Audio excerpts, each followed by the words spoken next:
show how I feel anymore. I think I'm homesick, but I don't know how to go back to the place that's gone. With a change of winds, my heart fell and I can't find it. Feeling empty, spending days and nights of silence, 'cause no one can explain how I feel in my mind.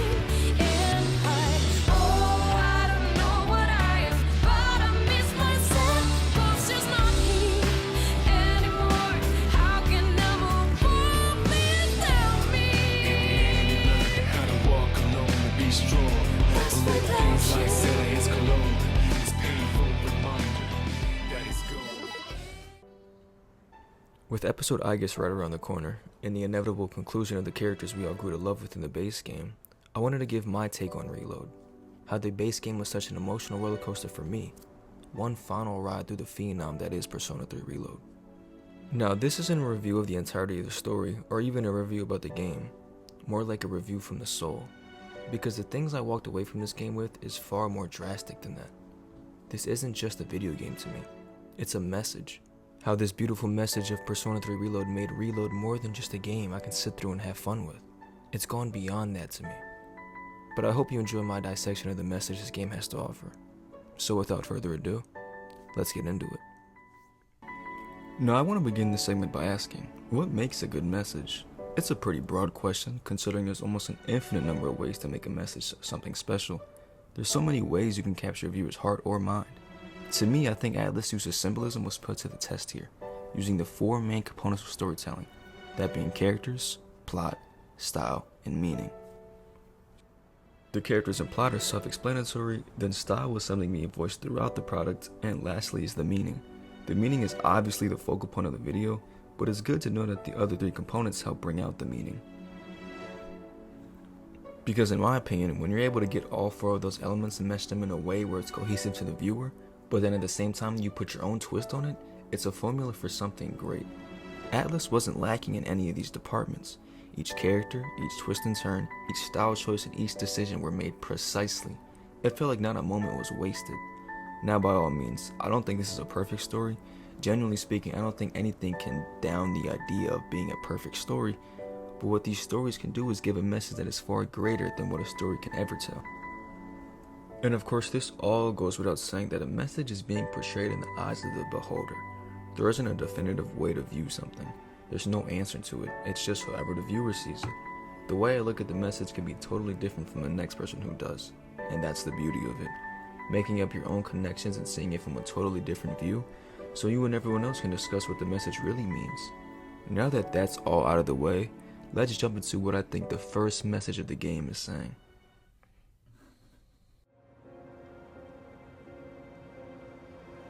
The art of life and death. The art of life and death is something that is relevant to us all. No matter who you are, it affects you.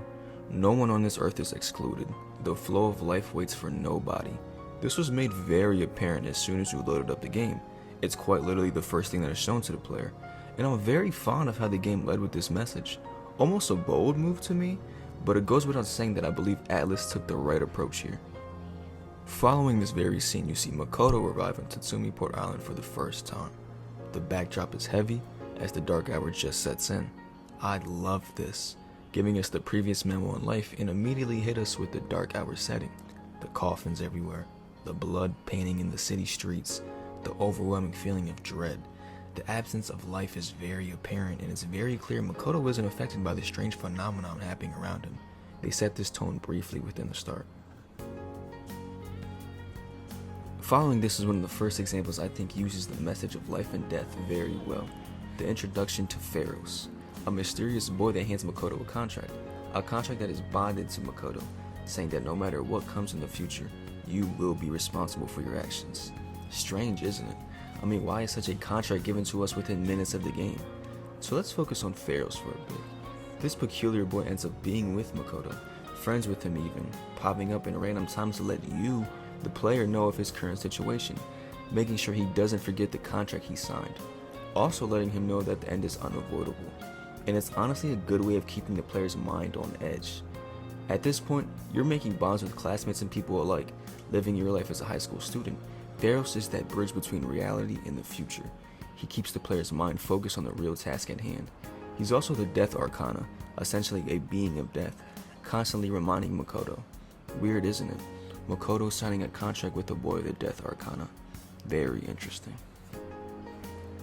Now that we have established Pharos as an example of using life and death, let's move on to my next example, Yukari's relationship with her since-passed father. Yukari has one of the best expositions of the game's messaging to me. She's a great character with a lot of depth. She's emotional, but that isn't a bad thing. We learn early on that Yukari's father passed away when she was just a child. She never got the answer of why it happened. She was tormented by it, using her father's death as a crutch to find her answer. She was always wondering why.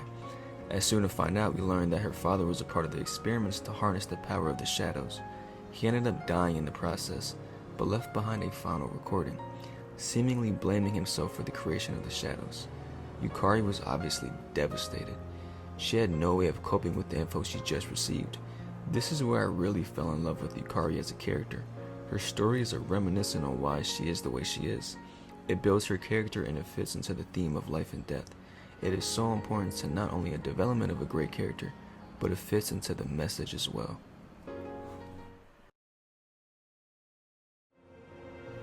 Now on to maybe the best example of the message throughout the entirety of the game, the story of Aigis and Makoto. This is the arc where my entire perspective of not only the game changed, but my life as well. This dynamic alone pushed me to make this video. Honestly, I can probably go on for days about why these two characters hold so much value. They are that good. Of course, we have to go back to where it started. We meet Aigis around the same time of Yukari learning about her father. Aigis is a man-made machine that was used a decade prior to fight shadows, an anti-shadow weapon if you will.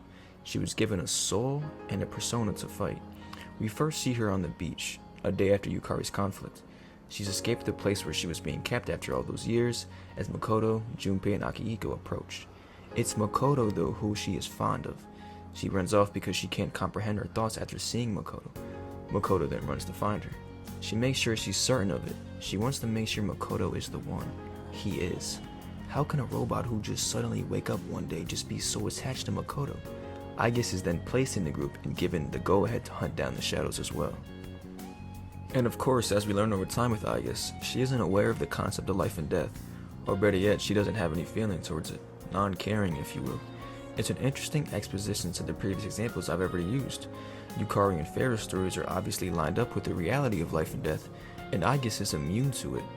This is especially great writing of a character to me, as over time, the realization of life in Aigis is something that takes the game's message to a whole nother level. So now I essentially gave up my 3 favorite examples of the first message and summed them up, all having connections to life and death while also being unique stories. None of them feel forced. They all have their own charm to them. They all stand out from each other.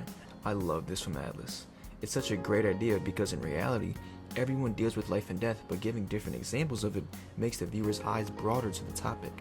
And of course, these characters can be talked about for hours, about how much depth they have, but I think you should get a better understanding from them if you experience it yourself. Because as much as I want to talk about these characters for hours and hours on end, I have a video to make. I don't want to make this video extra long, so if you haven't already experienced these characters and their stories, please do so yourself, and come back here with any discussion you might have. And obviously there's a ton more instances of the message being relayed throughout the game, but these examples are the best written and the most important to me. The identity of Pharos and his meaning, Yukari's realization of her father's end and trying to overcome that, and Aigis and Makoto's relationship. They all have realization of life, all in their own different ways. As not all cases are the same, and that's nice from Atlus. But how do these stories finish? How do these stories resolve? What's the ending for these characters, and how does the starting message play into the second one? This is now where I transition from the first message to the last message. This is where all the stories meet their climax, where all the stories finally unfold into the most important message this game has to offer.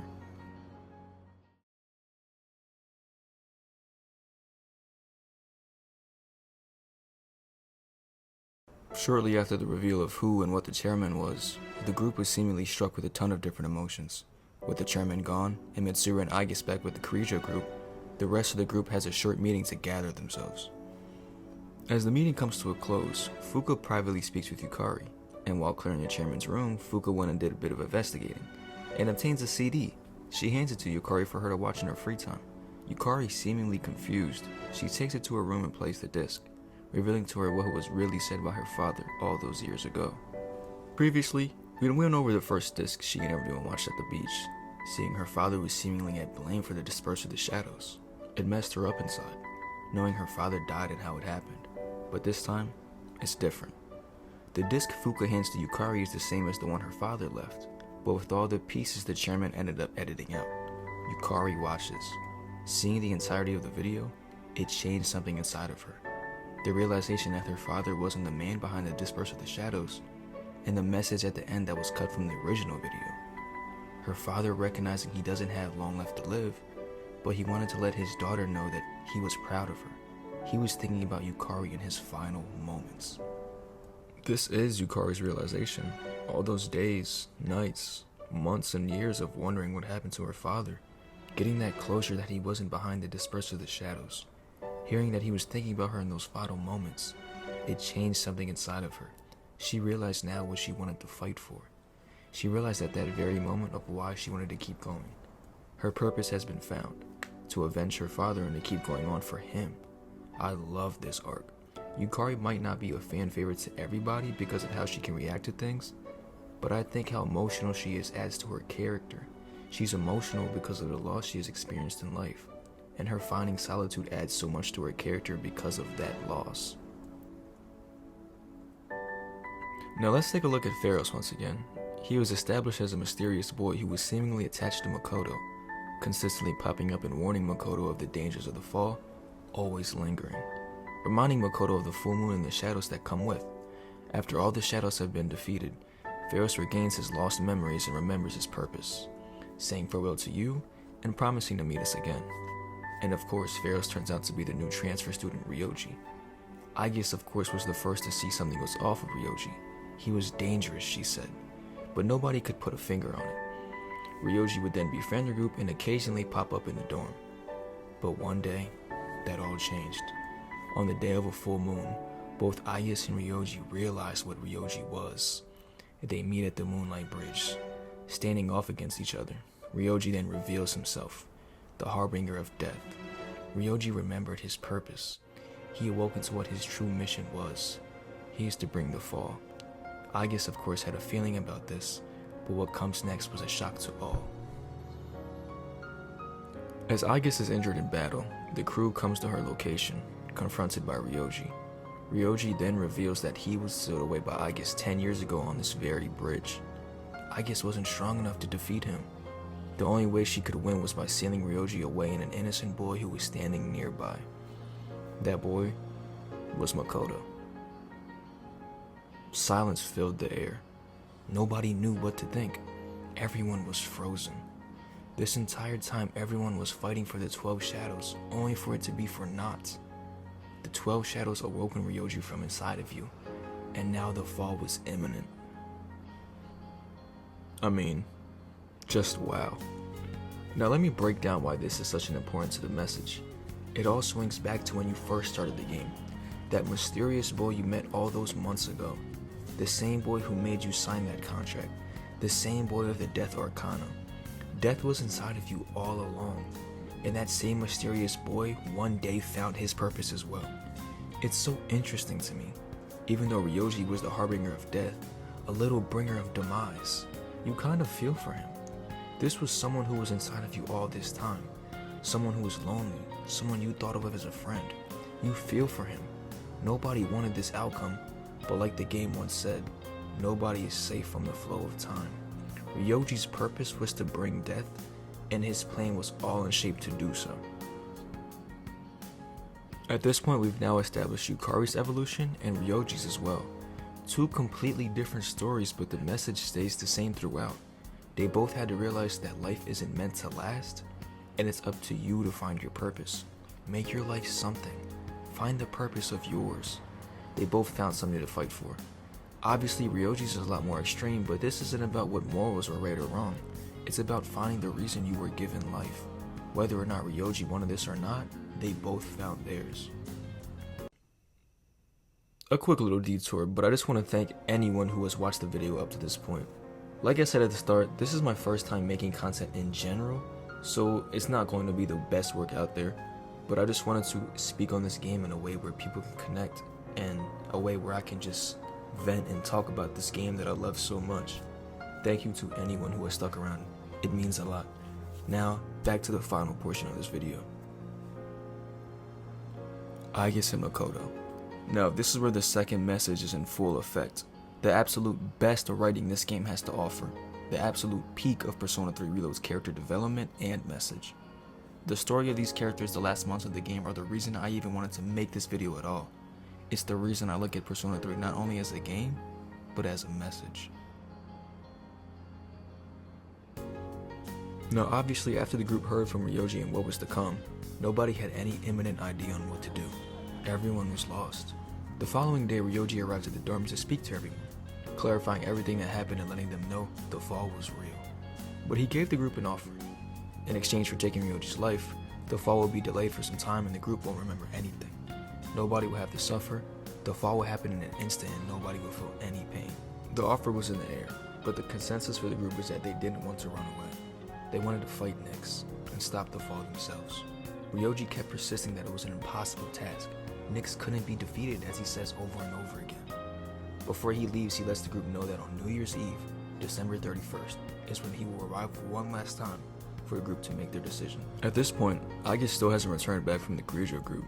She was still being repaired from her battle with Ryoji. The group using the rest of the month they have to make their decision on what to do, to either kill Ryoji or fight Nyx. 12:30 comes around and Aigis finally returned from her repairs. The group obviously happy as ever to see her, but Aigis seems different.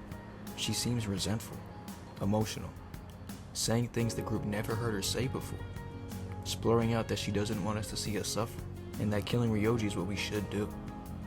But while she's saying this, she's with a frown on her face. She's conflicted on what to actually do. But after the battle with Ryoji, it seems like she's changed.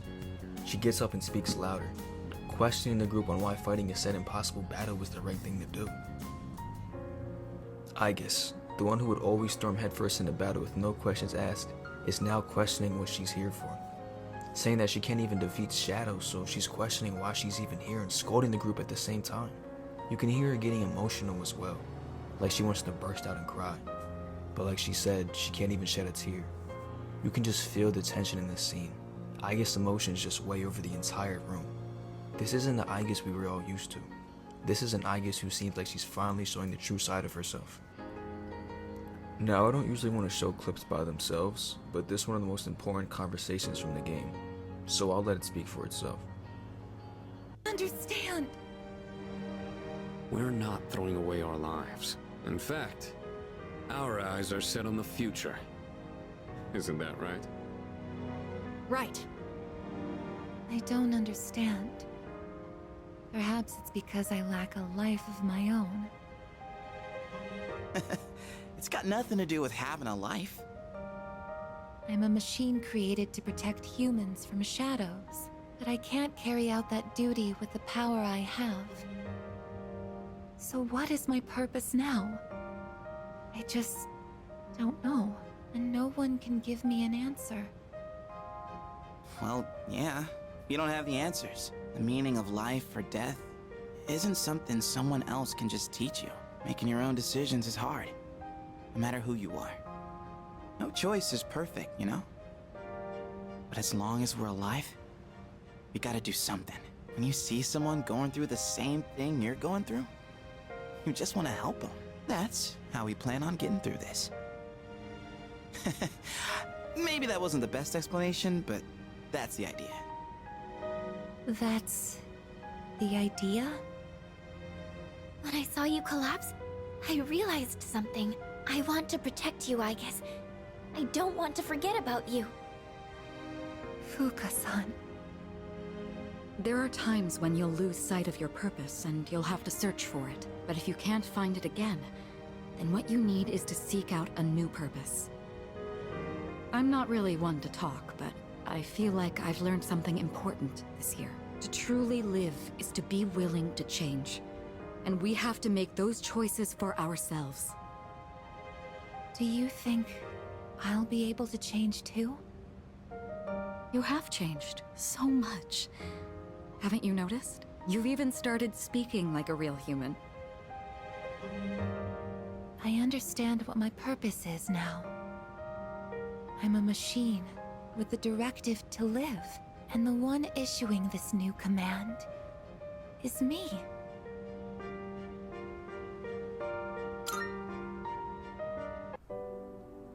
I mean, wow.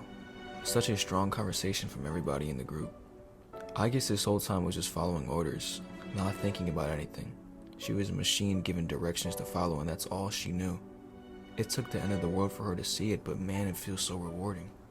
Aigis deserved this realization. Whether she is a robot or not, in fact, everybody does. Doesn't matter who you or what you are, little or small. You deserve to find purpose in your life. And Aigis did that. So now that leads us up to Aigis' social link with Makoto. Easily for me the best one in the entire game just because of the sheer message it holds. It's so in line with the game's message, and seeing it with Aigis makes it that much more emotionally driven. Now as we're closing up on the end of the game, you're now able to form a strong bond with Aigis. Hanging out with her and really digging into her mind, seeing what Aigis really is kept down deep inside. Now I won't go into too much depth with this, as breaking out each social link level will take quite a bit of time, but I'll summarize how it fits into the message. Essentially, this is where Aigis really starts to understand the feelings of everybody in the group, understanding why people do what they do, and how emotions play into doing said things. She's understanding what makes people, people. A bit into the social link, we meet an older lady, who seems lonely as her elder cat keeps disappearing. Aigis and Makoto seek out the cat to help the old lady. As they find the cat and give her back to the old lady, we learn that the cat ran off once again. But instead of asking for our help this time, the old lady thanks us. She realizes that her cat isn't running away for no reason. She's running away to pass away on her own, as she wouldn't want her owner to see her like this. Aigis is so confused, understandably so, as someone like her who was essentially brand new to life, seeing how different living things handle death can be really confusing. Aigis then questioning whether she would have to part with us one day as well. The social link coming close to an end as you meet Aigis on the school rooftop, venting to Makoto on how life can be so cruel, how one day everyone will have to part from each other and it's killing her inside. But at the same time she's grateful. Grateful that two people like her and Makoto could be in the same lifetime together. Such a beautiful social link.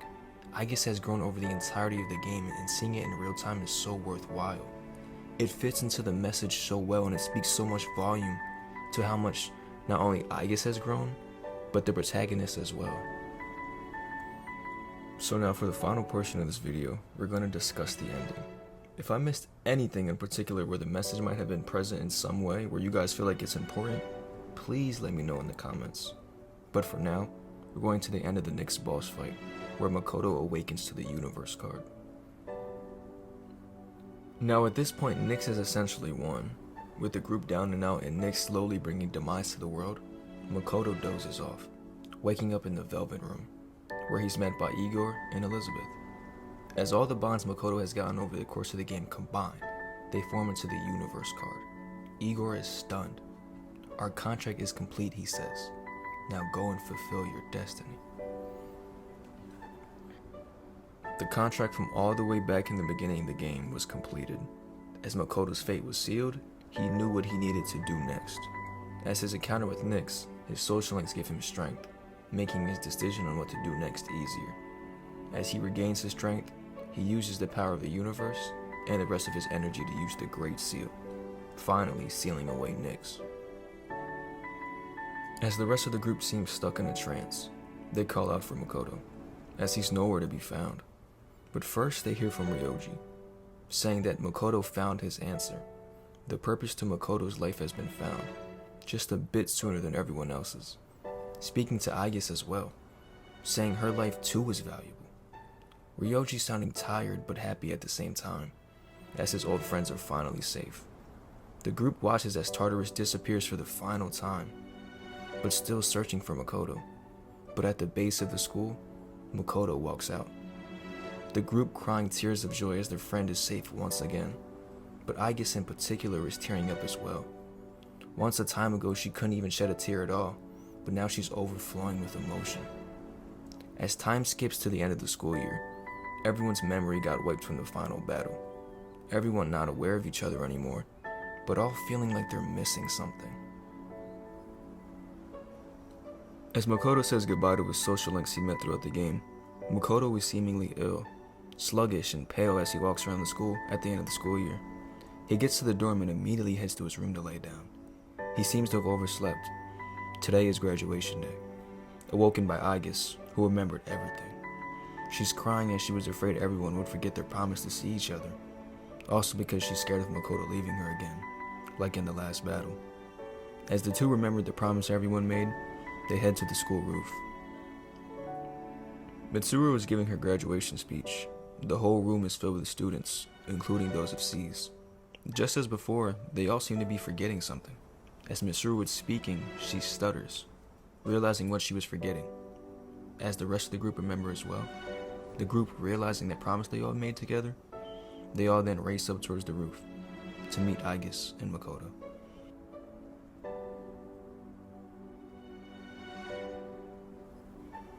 Now this final scene is one of my favorite scenes in fiction history. It's impossible for me not to get emotional over it.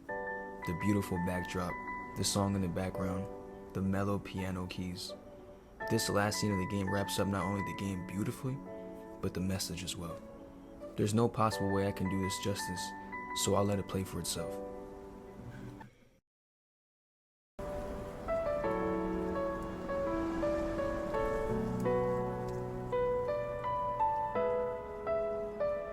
The wind. It feels so nice.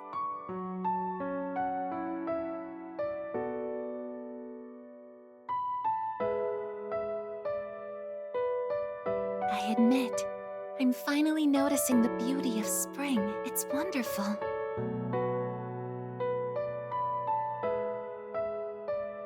And yet, without exception, each and every season will come to an end.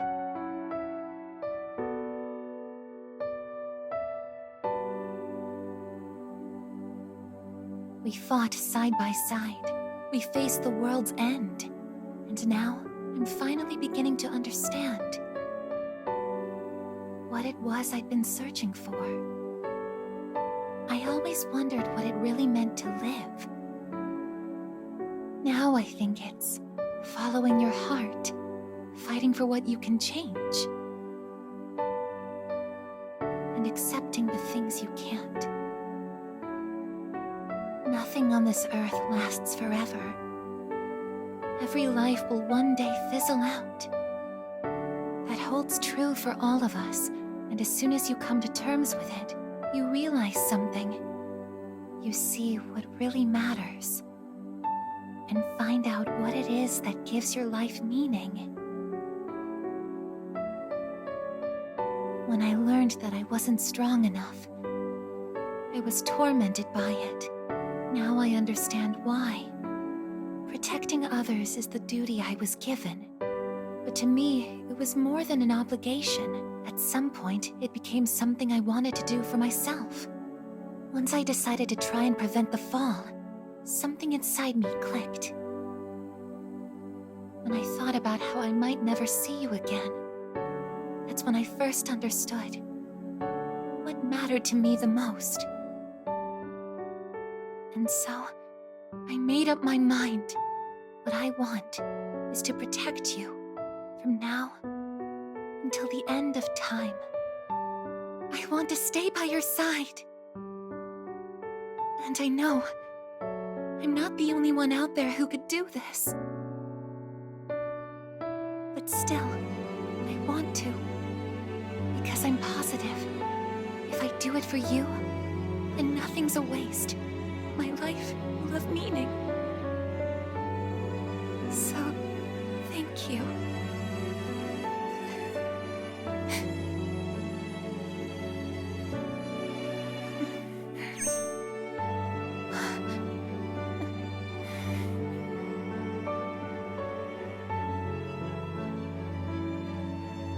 Sorry. gotten into me. It's good. I finally found a reason to live. So why am I...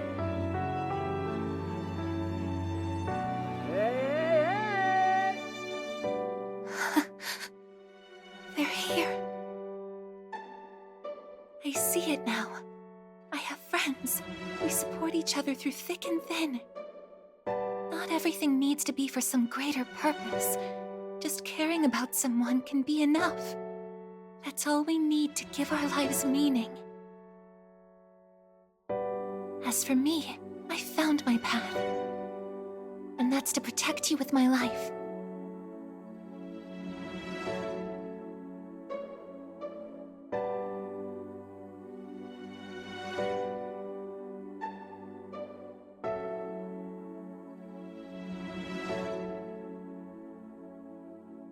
Thank you so much for everything.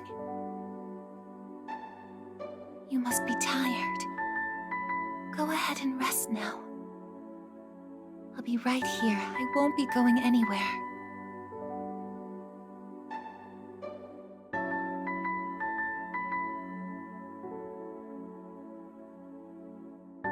In a moment, the others will be joining us.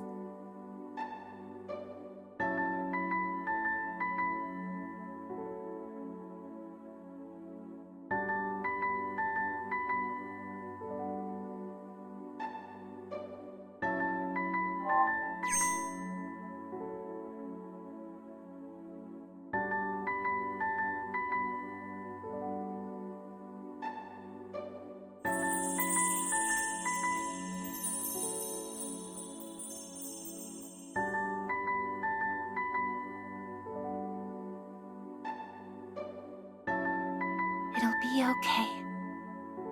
I'm right by your side, here to protect you forevermore.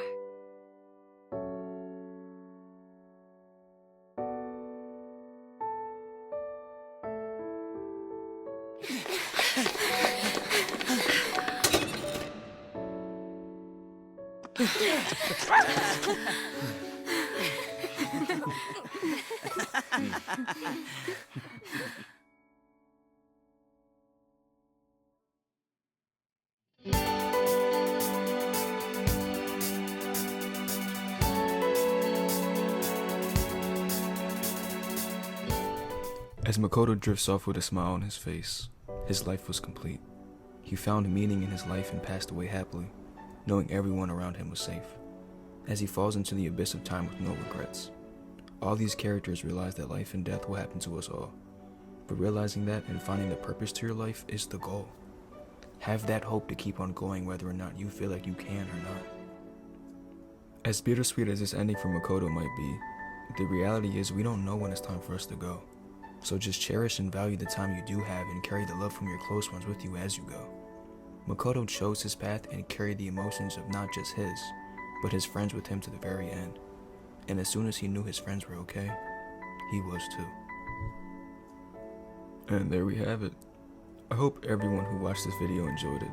As I've said before, this is my first time making content online, so it's not going to be perfect, but I hope this video served as a message to how truly unforgettable this game's message was.